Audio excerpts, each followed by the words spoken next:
Every state has the right of self-defense and to secure borders to protect itself from hostile invasions and terror. Israel is a small state surrounded by Arab countries 650 times its size, some of which are large bases of global terror. Only 44 miles separate between the Jordan Valley and the Mediterranean Sea.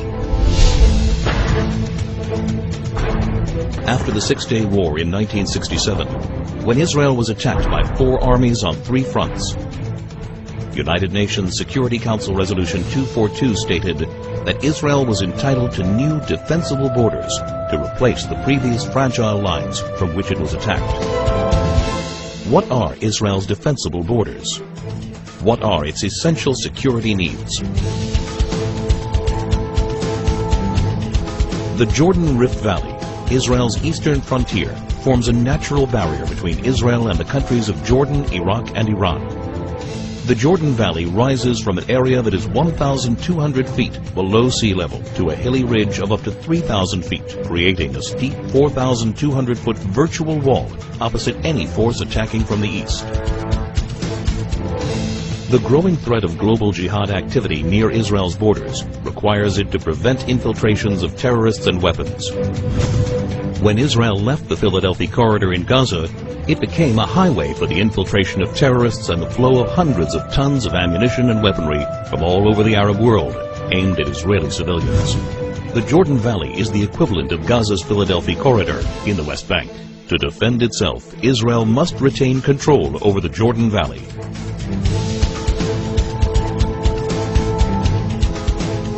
This is Israel's mountain ridge, rising up to 3,000 feet.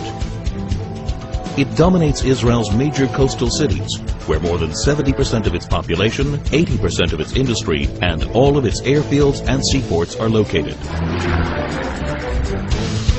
Missiles launched from the Judean hills pose an immediate threat to Jerusalem, Israel's capital. Israel's only international airport, Ben Gurion, would be in the range of even primitive rockets, while all planes taking off and landing would be threatened by shoulder-launched anti-aircraft missiles. More advanced weaponry would be able to hit virtually any point in Israel. If Israel were forced back to the 1949 armistice lines, the Green Line, the country's width would be reduced to a narrow 9-mile waistline that would be impossible to defend.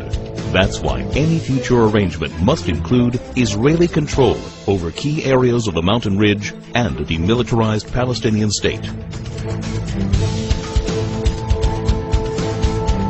Israel's narrow borders means a combat aircraft can cross the entire country in under 4 minutes. In less than 2 minutes, an enemy plane could penetrate the country's airspace via the Jordan Valley and reach Jerusalem. In order to thwart an aerial attack on Jerusalem, a hostile plane must be shot down at least 10 miles east of the capital to prevent it from crashing into major population centers. Therefore, Israel must be able to identify hostile planes before they cross the Jordan River line and intercept them shortly after.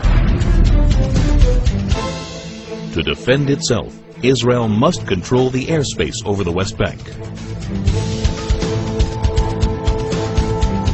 Israel's transportation arteries, and in particular the Trans-Israel Highway, enable travel and connection between Israel's regions.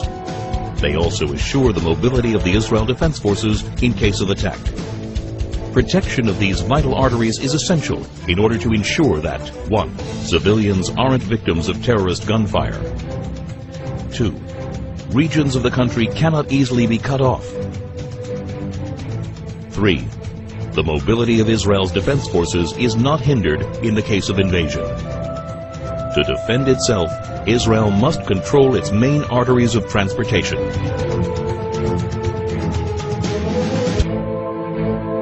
There is enormous uncertainty about future trends in the Middle East. Iran is determined to become the supreme power as the U.S. withdraws from Iraq. No one can guarantee the future of many of the current regimes in the region. Today, more than ever, it is crucial to ensure defensible borders for Israel.